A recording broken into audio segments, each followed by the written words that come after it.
اور پھر بھیڑ میں مل جاتے، اور جب لگاتار مار پڑنے پر بھی اس نے کچھ نہیں بتایا تو لوگ خوامخواہ تھک گئے۔ کچھ لوگ وہاں سے سرکنے بھی لگے، کسی نے اسے پیڑ سے باندھنے اور کسی نے پولیس کے سپرد کرنے کی صلاح دی۔ میں بھی کوئی ایسی ہی صلاح دے کر کھسکنا چاہتا تھا کہ شیوناتھ بابو کا منجھلا لڑکا یوگیندر دوڑتا ہوا آیا اور اپنے پتا جی کو الگ لے جاتے ہوئے پھس پھس کچھ باتیں کی۔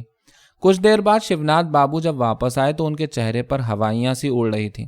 ایک دو لمحے ادھر ادھر اور میری طرف بیچارے کی طرح دیکھنے کے بعد بولے، اچھا اس بار چھوڑ دیتے ہیں، سالا کافی پا چکا ہے۔ لوگ شیوناتھ بابو کو برا بھلا کہہ کر راستہ ناپنے لگے۔ میں نے ان کی طرف مسکرا کر دیکھا تو میرے پاس آ کر جھینپتے ہوئے بولے، اس بار تو ساڑی گھر ہی میں مل گئی ہے، پر کوئی بات نہیں، چمار سیال ڈانٹ ڈپٹ پاتے ہی رہتے ہیں۔ ارے اس پر کیا پڑی ہے، چور چائی تو رات رات بھر مار کھاتے ہیں اور کچھ بھی نہیں بتاتے۔ پھر بائیں آنکھ کو خوبی سے دباتے ہوئے دانت کھول کر ہنس پڑے، چلیے صاحب، نیچ اور نیمبو کو دبانے سے ہی رس نکلتا ہے۔ کبھی کبھی مجھے تعجب ہوتا ہے کہ اس دن کی پٹائی کے بعد بھی کھنڈر کا وہ بھک منگا محلے میں ٹکے رہنے کی ہمت کیسے کر سکا۔ ہو سکتا ہے اس نے سوچا ہو بے قصور چھوٹ جانے پر محلے کے لوگوں کا اعتماد اور ہمدردی اس کو حاصل ہو جائے گی اور دوسری جگہ اسی غیر یقینی پن کا سامنا کرنا پڑے گا۔ چاہے جو ہو، اس کے لیے میری دلچسپی اور بڑھ گئی تھی۔ میں اس کو کھنڈر میں بیٹھ کر کچھ کھاتے یا چپ چاپ سوتے یا محلے میں ڈگ ڈگ سرکتے ہوئے دیکھتا۔ لوگ اب اس کو کچھ نہ کچھ دے دیتے۔ بچا ہوا باسی یا جھوٹا کھانا پہلے کتوں یا گائے بھینسوں کو دے دیا جاتا تھا، پر اب عورتیں بچوں کو دوڑا دیتی کہ جا کر بھک منگے کو دے آئیں۔ کچھ لوگوں نے تو اس کو کوئی پہنچا ہوا سادھو مہاتما تک کہہ ڈالا، اور دھیرے دھیرے اس نے کھنڈر میں رہنا چھوڑ دیا اور عام ہمدردی اور اعتماد کا حیران کن فائدہ اٹھاتے ہوئے جب وہ کسی نہ کسی کے اسارے یا دالان میں سونے یا بیٹھنے لگا تو لوگ اس سے ہلکے پھلکے کام بھی لینے لگے۔ دیا مایا کے معاملے میں شیوناتھ بابو سے پار پانا ٹیڑھی کھیر ہے، لیکن بھک منگا ان کے دروازے پر جاتا ہی نہ تھا۔ لیکن ایک دن انہوں نے کسی شبھ مہورت میں اسے سڑک سے گزرتا دیکھ کر اشارے سے اپنے پاس بلایا اور ترچھی نظر سے اسے دیکھتے ہوئے مسکرا کر بولے، دیکھ بے، تو نے جو کچھ بھی کیا ہم نے تو یہ سب نہیں دیکھا تھا۔ در در بھٹکتا رہتا ہے، کتے جیسا جیون جیتا ہے۔ آج سے ادھر ادھر بھٹکنا چھوڑ، آرام سے یہیں رہے اور دونوں وقت بھر پیٹ کھا۔ پتہ نہیں یہ شیوناتھ بابو کے التفات سے ممکن ہوا یا ڈر سے، پر بھک منگا ان کے یہاں مستقل طور پر رہنے لگا۔ انہی کے یہاں اس کا نام کرن بھی ہوا۔ اس کا نام گوپال تھا، لیکن شیوناتھ بابو کے دادا کا نام گوپال سنگھ تھا، اس لیے گھر کی عورتوں کی زبان سے وہ نام اترتا ہی نہ تھا۔ انہوں نے اسے رجوا کہنا شروع کیا اور یہی نام سارے محلے میں رائج ہو گیا۔ لیکن رجوا کے بھاگ میں بہت دن شیوناتھ جی کے یہاں ٹکنا نہ لکھا تھا۔ بات یہ ہے کہ محلے کے لوگوں کو یہ قطعی پسند نہ تھا کہ صرف 2 وقت کھانے پر رجوا شیوناتھ بابو کی سیوا کرے۔ جب بھگوان نے ان کے بیچ ایک نوکر بھیج ہی دیا تھا تو اس پر ان کا بھی اتنا ہی حق تھا، اور انہوں نے موقع دیکھ کر اس کو اپنی خدمت کا موقع دینا شروع کر دیا۔ وہ شیوناتھ بابو کے کسی کام سے جاتا تو راستے میں کوئی نہ کوئی اسے پیسے دے کر کسی نہ کسی کام کی فرمائش کر دیتا، اور اگر وہ آناکانی کرتا تو وہ شخص بگڑ کر کہتا، سالا تو شیوناتھ کا غلام ہے، وہ کیا کر سکتے ہیں، میرے یہاں بیٹھ کر کھایا کر، وہ کیا کھلائیں گے، باسی بھات ہی تو دیتے ہوں گے۔ رجوا شیوناتھ بابو سے اب بھی ڈرتا تھا، اس لیے ان سے چھپا کر ہی وہ دوسرے لوگوں کے کام کرتا، لیکن اس کو پیٹنے کا اور لوگوں کو بھی اتنا ہی حق تھا۔ ایک بار جمنا لال کے لڑکے جنگی نے رجوا سے 3-4 آنے کی لکڑی لانے کے لیے کہا، اور رجوا فوراً آنے کا وعدہ کر کے چلا گیا، پر وہ جلد نہ آ سکا کیونکہ شیوناتھ بابو کے گھر کی عورتوں نے اسے اس یا اس کام میں باندھ رکھا۔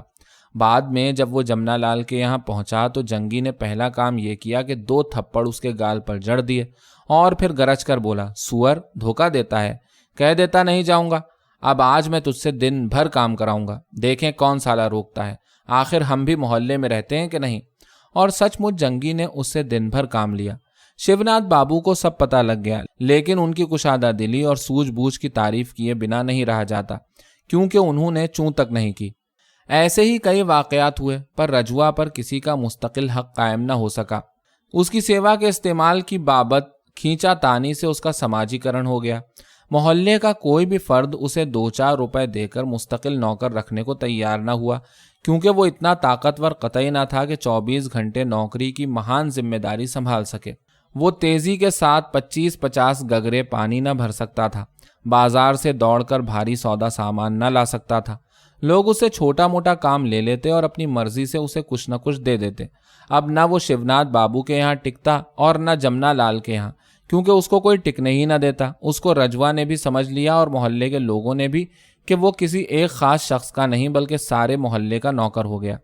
رجوا کے لیے چھوٹے موٹے کاموں کی کمی نہ تھی۔ کسی کے یہاں کھا پی کر وہ باہر کی چوکی یا زمین پر سو رہتا اور سویرے اٹھتا تو محلے کے لوگ اس کا منہ جوتے۔ نوکر چاکر کسی کے یہاں بہت دن تک ٹکتے نہیں تھے اور بھاگ بھاگ کر رکشے چلانے لگتے تھے یا کسی مل یا کارخانے میں کام کرنے لگتے تھے۔ 2-4 لوگوں کے یہاں ہی نوکر تھے، باقی گھروں میں کہار پانی بھر دیتا، لیکن وہ گگروں کے حساب سے پانی دیتا اور اگر ایک گگرا بھی زیادہ دے دیتا تو اس کا محنتانہ پائی پائی وصول کر لیتا۔ ان حالات میں رجوا کی آمد جیسے بھگوان کی عنایت تھی۔ لوگ اس سے چھوٹا بڑا کام لے کر اپنی مرضی سے اس کی مزدوری چکا دیتے۔ اگر اس نے کوئی چھوٹا کام کیا تو اسے باسی روٹی یا بھات یا بھنا ہوا چنا یا ستو دے دیا جاتا اور وہ ایک کونے میں بیٹھ کر چپڑ چپڑ کھا پھانک لیتا۔ اگر کوئی بڑا کام کر دیتا تو ایک وقت کا کھانا مل جاتا، پر اس میں لازماً ایک آدھ چیز باسی رہتی اور کبھی کبھی ترکاری یا دال ندارد ہوتی، کبھی بھات نمک مل جاتا جسے وہ پانی کے ساتھ کھا لیتا، کبھی کبھی روٹی اچار اور کبھی تو صرف ترکاری ہی کھانے یا دال پینے کو ملتی۔ کبھی کھانا نہ ہونے پر 2-4 پیسے مل جاتے یا موٹا پرانا کچا چاول یا دال یا 4-6 آلو، کبھی ادھار بھی چلتا۔ وہ کام کر دیتا اور اس کے عوض میں پھر کسی دن کچھ نہ کچھ آ جاتا۔ اسی بیچ وہ میرے گھر بھی آنے لگا تھا، کیونکہ میری شریمتی جی سوجھ بوجھ کے معاملے میں کسی سے پیچھے نہ تھیں۔ رجوا آتا اور کام کر کے چلا جاتا۔ 1-2 بار مجھ سے بھی مٹ بھیڑ ہوئی، بولا کچھ نہیں۔ کوئی چھٹی کا دن تھا، میں باہر بیٹھا ایک کتاب پڑھ رہا تھا کہ اتنے میں رجوا اندر آیا اور کونے میں بیٹھ کر کچھ کھانے لگا۔ میں نے گھوم کر ایک نگاہ اس پر ڈالی۔ اس کے ہاتھ میں ایک روٹی اور تھوڑا سا اچار تھا اور وہ سور کی طرح چپڑ چپڑ کھا رہا تھا۔ بیچ بیچ میں وہ مسکرا پڑتا جیسے کوئی بڑی منزل سر کر کے بیٹھا ہو۔ میں اس کی طرف دیکھتا رہا اور مجھے وہ دن یاد آ گیا جب چوری کے الزام میں اس کی پٹائی ہوئی تھی۔ جب وہ کھا کر اٹھا تو میں نے پوچھا، کیوں رے رجوا، تیرا گھر کہاں ہے؟ وہ سٹ پٹا کر کھڑا ہو گیا، پھر منہ ٹیڑھا کر کے بولا، سرکار رامپور کا رہنے والا ہوں، اور اس نے دانت نکوس دیے۔ گاؤں چھوڑ کر یہاں کیوں چلا آیا؟ میں نے پھر سوال کیا۔ لمحہ بھر وہ گومگو کے عالم میں مجھے کھڑا تکتا رہا، پھر بولا، پہلے رسڑا میں تھا مالک۔ جیسے رامپور سے سیدھے بلیا آنا کوئی جرم ہو، اس کے لیے شاید کیوں کی کوئی اہمیت نہیں تھی۔ جیسے گاؤں چھوڑنے کا کوئی بھی سبب ہو، وہ بالکل فطری اور رواج کے مطابق تھا، اور وہ نہ اس کے بتانے کی چیز تھی اور نہ کسی کے سمجھنے کی۔ رامپور میں کوئی ہے تیرا؟ میں نے 1-2 لمحے اسے غور سے دیکھنے کے بعد دوسرا سوال کیا۔ نہیں مالک، باپ اور 2 بہنیں تھیں، طاعون میں مر گئیں۔ وہ پھر دانت نکوس کر ہنس پڑا۔ اس کے بعد میں نے کوئی سوال نہیں کیا، ہمت نہیں ہوئی۔ وہ فوراً وہاں سے سرک گیا اور میرا دل کچھ عجیب سی نفرت سے بھر اٹھا۔ اس کی کھوپڑی کسی حلوائی کی دکان پر دن میں لٹکتے کسی کالے گیس لیمپ کی طرح ہل ڈل رہی تھی۔ ہاتھ پیر پتلے، پیٹ اب بھی ہنڈیا کی طرح پھولا ہوا اور سارا بدن نہایت گندا اور مکروہ۔ میری خواہش ہوئی کہ جا کر بیوی سے کہہ دوں کہ اس سے کوئی کام نہ لیا کرو، یہ روگی ہے۔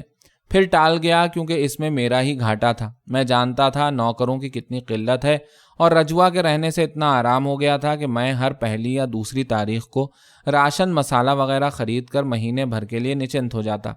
انقلاب زندہ باد، مہاتما گاندھی کی جے۔ کچھ مہینوں کے بعد ایک دن جب میں اپنے کمرے میں بیٹھا تھا، مجھے رجوا کے نعرے لگانے اور پھر ہی ہنسنے کی آواز سنائی دی۔ میں چونکا اور میں نے سنا آنگن میں پہنچ کر وہ زور سے کہہ رہا ہے، ملکائن تھوڑا نمک ہوگا؟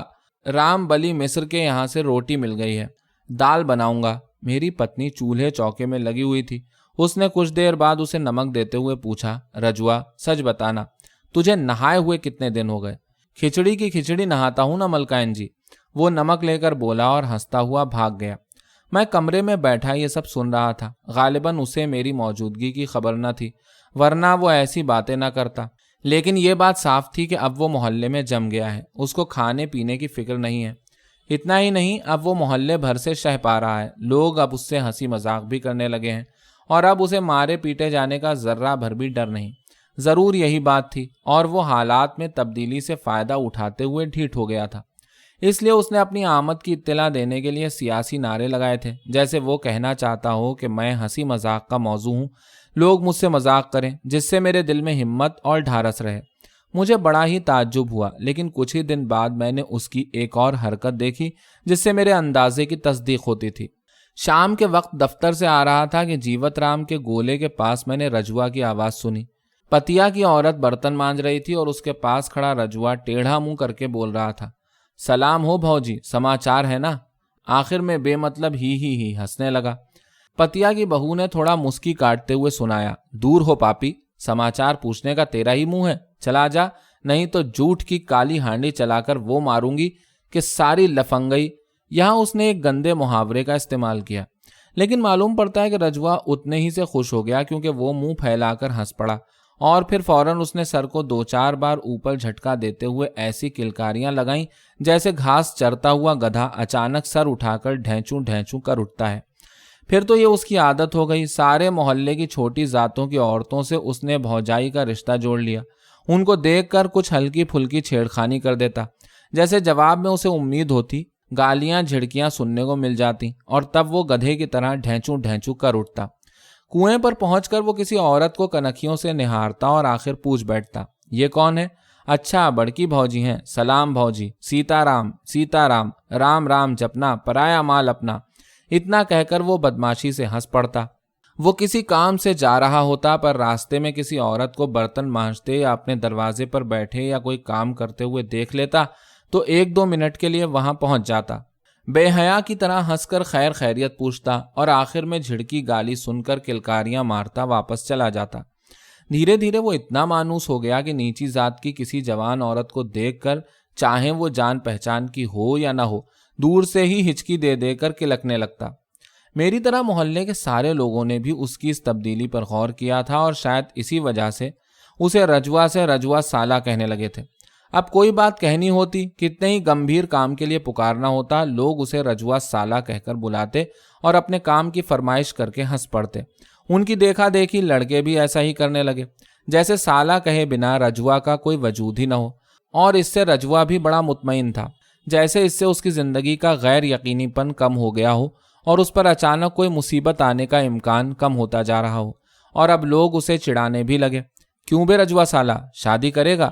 لوگ اسے چھیڑتے، رجوا ان کی باتوں پر کھیکھی ہنس پڑتا اور پھر اپنی عادت کے مطابق سر کو اوپر کی طرف 2-3 بار جھٹکے دیتے ہوئے اور منہ سے ایسی ہچکی کی آواز نکالتے ہوئے جو زیادہ کڑوی چیز کھانے پر نکلتی ہے، چلتا بنتا۔ وہ سمجھ گیا تھا کہ لوگ اسے دیکھ کر خوش ہوتے ہیں، اور اب وہ سڑک پر چلتے، گلی سے گزرتے، گھر میں گھستے، کام کی فرمائش لے کر گھر سے نکلتے اور کنویں پر پانی بھرتے ہوئے زوروں سے چلا کر اس وقت کے مروج سیاسی نعرے لگاتا یا کبیر کی کوئی غلط سلط بانی بولتا یا کسی سنی ہوئی کویتا یا دوہے کی 1-2 سطریں گاتا۔ ایسا کرتے وقت وہ کسی کی طرف دیکھتا نہیں بلکہ ٹیڑھا منہ کر کے زمین کی طرف دیکھتا ہوا منہ پھیلا کر ہنستا جاتا، جیسے وہ دماغ کی آنکھ سے دیکھ رہا ہو کہ اس کی حرکتوں کو بہت سے لوگ دیکھ سن کر لطف اندوز ہو رہے ہیں۔ شام کو دفتر سے آنے اور ناشتہ کرنے کے بعد میں اکثر ہوا خوری کرنے نکل جاتا ہوں۔ ریلوے لائن پکڑ کر واس دیہ کی طرف جانا مجھے اچھا لگتا ہے۔ سرجو پار کر کے گنگا جی کے کنارے گھومنے ٹہلنے میں کم لطف نہیں آتا، لیکن اس میں سب سے بڑی مشکل یہ ہے کہ برسات میں دونوں ندیاں بڑھ کر سمندر کا روپ لے لیتی ہیں اور جاڑے میں اتنے دلدل ملتے ہیں کہ جانے کی ہمت نہیں ہوتی۔ لیکن کبھی کبھی ایسا بھی ہوتا ہے کہ مجھے دیر ہو جاتی ہے یا زیادہ چلنے پھرنے کی خواہش نہیں ہوتی اور اسٹیشن کے پلیٹ فارم کا چکر لگا کر ہی واپس لوٹ آتا ہوں۔ 15-20 دن بعد ایک دن شام کے وقت اسٹیشن کے پلیٹ فارم پر ٹہلنے گیا۔ اسٹیشن کے پھاٹک سے پلیٹ فارم پر آنے کے بعد میں بائیں طرف GRP کی چوکی کی طرف بڑھ چلا، مگر ابھی کچھ قدم ہی چلا تھا کہ میرا دھیان رجوا کی طرف گیا جو مجھ سے کچھ دور آگے تھا۔ وہ بھی ادھر ہی جا رہا تھا۔ مجھے کچھ تعجب نہیں ہوا کیونکہ شہر کے کافی لوگ دشا میدان کے لیے کٹہر نالہ جاتے تھے جو اسٹیشن کے پاس ہی پڑتا ہے۔ میں دھیرے دھیرے چلنے لگا، پر رجوا کٹہر نالہ نہیں گیا بلکہ GRP کی چوکی کے پاس کچھ ٹھٹک کر کھڑا ہو گیا۔ اب مجھے تعجب ہوا، کیا وہ کسی معاملے میں پولیس والوں کے چکر میں آ گیا ہے؟ میری سمجھ میں کچھ نہ آیا اور تجسس کے مارے میں تیز چلنے لگا۔ آگے بڑھنے پر صورتحال کچھ سمجھ میں آنے لگی۔ چوکی کے سامنے ایک بینچ پر بیٹھے پولیس کے 2-3 سپاہی کوئی ہنسی مذاق کر رہے تھے اور ان سے تھوڑی ہی دوری پر نیچے ایک ننگی عورت بیٹھی ہوئی تھی۔ وہ اکیلی اور کوئی نہیں ایک پاگل تھی جو کئی دنوں سے شہر میں چکر کاٹ رہی تھی۔ اسے میں نے کئی بار چوک میں اور ایک بار سرجو کے کنارے دیکھا تھا۔ اس کی عمر لگ بھگ 30 برس ہوگی اور وہ خوبصورت، کالی اور نہایت گندی تھی۔ وہ جہاں جہاں جاتی کچھ نکمے لڑکے ہاں ہو کرتے اس کے پیچھے ہو جاتے، وہ اس کو چڑھاتے، اس پر اینٹیں پھینکتے، اور جب وہ تنگ آ کر چیختی چلاتی بھاگتی تو لڑکے اس کے پیچھے دوڑتے۔ رجوا اس پگلی کے پاس ہی کھڑا تھا۔ وہ کبھی چوکنی آنکھوں سے پولیس والوں کو دیکھتا تو منہ پھیلا کر ہنس پڑتا اور پھر مٹر مٹر پگلی کو تاکنے لگتا، لیکن پولیس والے غالباً اس کی طرف دھیان نہ دے رہے تھے۔ مجھے بڑی شرم سی محسوس ہوئی، مگر میں اتنا قریب پہنچ گیا تھا کہ اچانک گھوم کر لوٹنا ممکن نہ ہو سکا۔ اصلی بات جاننے کا تجسس بھی تھا۔ میں خلا میں دیکھتا ہوا آگے بڑھا، لیکن لاکھ کوشش کرنے پر بھی نظر ادھر چلی ہی جاتی۔ رجوا شاید پولیس والوں کی لاپرواہی کا فائدہ اٹھاتے ہوئے آگے بڑھ گیا تھا اور سر آگے جھکا کر اور نہایت ہی مطمئن ہو کر ہنستے ہوئے پچکارتی آواز میں پوچھ رہا تھا، کیا ہے پاگل رام، بھات کھائے گی؟ اتنے میں پولیس والوں میں سے ایک نے کڑک کر سوال کیا، کون ہے یہ سالا؟ چلتا بن، نہیں تو مارتے مارتے بھوسا بنا دوں گا۔ رجوا وہاں سے تھوڑا ہٹ گیا اور ہنستے ہوئے بولا، مالک میں رجوا ہوں، بھاگ جا سالے، گدھ کی طرح نامعلوم کہاں سے آ پہنچا۔ غالباً دوسرے سپاہی نے کہا اور پھر وہ سبھی قہقہا مار کر ہنس پڑے۔ میں اب کافی آگے نکل گیا تھا اور اس سے زیادہ مجھے کچھ سنائی نہ پڑا۔ میں جلدی جلدی پلیٹ فارم سے باہر نکل گیا، مگر معاملہ یہیں ختم نہیں ہوا۔ گھر آ کر میں نے آنگن میں چارپائی ڈال بڑی مشکل سے آدھا گھنٹہ آرام کیا ہوگا کہ میری بیوی بھاگتی ہوئی آئی اور مسکراتے ہوئے تیزی سے بولی، ارے ذرا جلدی سے باہر آئیے، ایک تماشا دکھاتی ہوں، ہماری قسم ذرا جلدی اٹھیے۔ میں بادل ناخواستہ اٹھا اور باہر آ کر جو منظر دیکھا اس سے میرے دل میں ایک ساتھ تعجب اور نفرت کی ایسی لہریں اٹھیں جن کا میں اظہار نہیں کر سکتا۔ رجوا اسٹیشن کی ننگی پگلی کے آگے آگے آ رہا تھا۔ پگلی کبھی ادھر ادھر دیکھنے لگتی یا کھڑی ہو جاتی تو رجوا پیچھے ہو کر پگلی کی انگلی پکڑ کر تھوڑا آگے لے جاتا اور پھر اسے چھوڑ کر آگے چلنے لگتا اور پیچھے گھوم گھوم کر پگلی سے کچھ کہتا جاتا۔ اسی طرح وہ پگلی کو سڑک کے دوسری طرف بنے کوارٹروں کی چھت پر لے گیا۔ یہ کوارٹر میرے مکان کے سامنے دوسری پٹری پر بنے اور ایک دوسرے سے سٹے ہوئے تھے۔ ان کی چھتیں کھلی تھیں اور ان پر محلے کے لوگ جاڑے میں دھوپ لیا کرتے تھے اور گرمی میں رات کو لاوارث لفنگے سویا کرتے تھے۔ تبھی رجوا نیچے اترا، مگر پگلی اس کے ساتھ نہ تھی۔ ہم لوگوں کا تجسس بڑھ گیا تھا کہ دیکھیں وہ آگے کیا کرتا ہے۔ ہم لوگ وہیں کھڑے رہے۔ رجوا تیزی سے اسٹیشن کی طرف گیا اور تھوڑی دیر میں واپس بھی آ گیا۔ اس بار اس کے ہاتھ میں ایک دونا تھا۔ دونا لے کر وہ اوپر چڑھ گیا اور ہم سمجھ گئے کہ وہ پگلی کو کھلانے کے لیے بازار سے کچھ لایا ہے۔ اس کے بعد 2-3 دن تک رجوا کو میں نے محلے میں نہیں دیکھا۔ اس دن کے واقعے سے دل میں ایک تجسس موجود تھا، اس لیے ایک دن میں نے اپنی بیوی سے پوچھا، کیا بات ہے، رجوا آج کل دکھائی نہیں دیتا، اب یہاں نہیں آتا کیا؟ بیوی نے تھوڑا چونک کر جواب دیا، ارے آپ کو نہیں معلوم، اس کو کسی نے بری طرح پیٹ دیا ہے اور وہ برن کی بہو کے یہاں پڑا ہوا ہے۔ کیوں، کیا بات ہے؟ میں نے اپنا تجسس ظاہر کیے بنا دھیمے لہجے میں پوچھا۔ بیوی نے مسکرا کر بتایا، ارے وہی بات ہے، رجوا اس پگلی کو چھت پر چھوڑ نرسنگ بابو کے یہاں کام کرنے لگا۔ نرسنگ بابو کی بیوی بتاتی ہے کہ وہ اس دن بڑا گمبھیر تھا اور کام کرتے کرتے چہک کر جیسے کلکاری مارتا ہے ویسے نہیں کرتا تھا۔ اس کی طبیعت کام میں نہیں لگتی تھی۔ وہ ایک کام کرتا اور موقع دیکھ کوئی بہانہ بنا کر کوارٹر کی چھت پر جا کر پگلی کی خبر لے آتا۔ نرسنگ بابو کی بیوی نے جب اسے کھانا دیا تو اس نے وہاں بھوجن نہیں کیا، بلکہ کھانے کو ایک کاغذ میں لپیٹ کر اپنے ساتھ لیتا گیا۔ اس نے وہ کھانا خود تھوڑے کھایا، بلکہ وہ اس کو چھت پر لے گیا۔ رات کے قریب 11 بجے کی بات ہے۔ رجوا جب اوپر پہنچا تو دیکھا کہ پگلی کے پاس کوئی دوسرا سویا ہے۔ اس نے اعتراض کیا تو اس کو اس لفنگے نے خوب پیٹا اور پگلی کو لے کر کہیں دوسری جگہ چلا گیا۔ تمہیں یہ سب کیسے معلوم ہوا؟ میرا دل ایک انجانے غصے سے بھرا آ رہا تھا۔ برن کی بہو بتا رہی تھی، بیوی نے جواب دیا اور بلا وجہ ہی ہنس پڑی۔ بہت دن ہو گئے تھے، گرمی کا موسم تھا اور شدید لو چلنی شروع ہو گئی تھی۔ چھت پر مار کھانے کے 4-5 دن بعد رجوا پھر محلے میں آ کر کام کرنے لگا تھا، لیکن اس میں ایک زبردست تبدیلی یہ ہوئی کہ اس کا عورتوں کے ساتھ چھیڑ خانی کر کے گدھے کی طرح ہلکنا کلکنا بند ہو گیا۔ رجوا نے آج کل داڑھی کیوں رکھ چھوڑی ہے؟ میں نے پتنی سے پوچھا۔ رجوا کی بات چھڑنے پر میری بیوی ضرور ہنس دیتی تھی۔ مسکرا کر اس نے جواب دیا، آج کل وہ بھکت ہو گیا ہے۔ برن کی بہو کو اس کے کیے کی سزا دینے کو اس نے داڑھی بڑھا لی ہے اور روزانہ سنیچری دیوی پر جل چڑھاتا ہے۔ میرے سوالیہ انداز سے دیکھنے پر بیوی نے اپنی بات کی وضاحت کی۔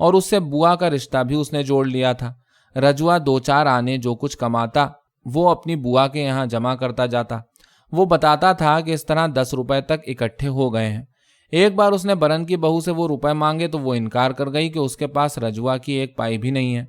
رجوا کے دل کو اتنی چوٹ لگی کہ اس نے داڑھی رکھ لی اور کہتا ہے کہ جب تک برن کی بہو کو کوڑ نہ پھوٹے گا وہ داڑھی نہ منڈائے گا۔ اسی کام کے لیے وہ سنیچری دیوی پر روز جل بھی چڑھاتا ہے۔ سنیچری دیوی کا جہاں تک تعلق ہے، مجھے اب خیال آیا، سنیچری اپنے زمانے کی ایک زبردست ڈومنی تھی، تاڑ کی طرح لمبی تگڑی اور لڑنے جھگڑنے میں استاد۔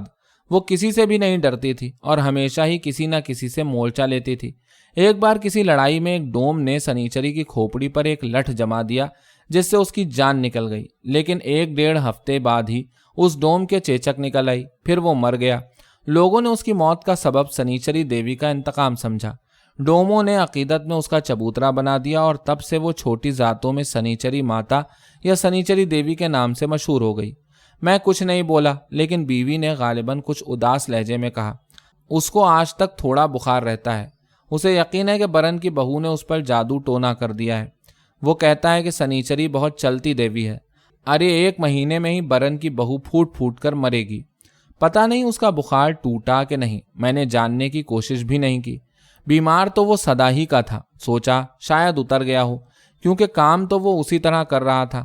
ہاں، بیچ میں اس کے چہرے پر جو چستی اور خوشی چمک چمک اٹھتی وہ غائب ہو گئی تھی۔ نہ وہ اتنا چہکتا نہ اتنا بولتا تھا۔ اس کے برعکس وہ زیادہ گمبھیر اور سست ہو گیا۔ اس کی دلچسپی دھرم کی طرف ہو گئی اور سنیچری دیوی کی منت مان کر وہ اچھا خاصا بھکت بن بیٹھا۔ میرے گھر کے سامنے سڑک کی دوسری طرف کوارٹر میں ایک پنڈت جی رہتے ہیں۔ یوں تو وہ لکڑیاں بیچتے ہیں، لیکن ساتھ ساتھ ستو، نمک، تیل وغیرہ بھی رکھتے ہیں۔ اکثر ان کے یہاں اکے تانگے والوں اور گاڑی بالوں کی بھیڑ لگی رہتی ہے، جو پنڈت کے یہاں سے ستو لے کر اپنی بھوک مٹاتے ہیں اور ان کی دکان کے سایہ دار نیم کے نیچے 5-10 منٹ وشرام کرتے ہوئے ٹھٹا مذاق بھی کرتے ہیں۔ رات کو وہیں ان کی مجلس لگتی ہے۔ اس رات گرمی اتنی تھی کہ آنگن میں دم گھٹا جا رہا تھا۔ میں کھانے کے بعد چارپائی کو گھسیٹتے ہوئے لگ بھگ سڑک کے کنارے لے گیا۔ امس تو یہاں بھی تھی، لیکن تھوڑا بہت سکون ملا۔ مجھے لیٹے ہوئے ابھی 2-4 منٹ ہی بیتے ہوں گے کہ پنڈت جی کی دکان سے آتی ہوئی آواز سنائی پڑی، تو کا ہو رجو بھکت، گوسائی جی کا کہہ رہے ہیں؟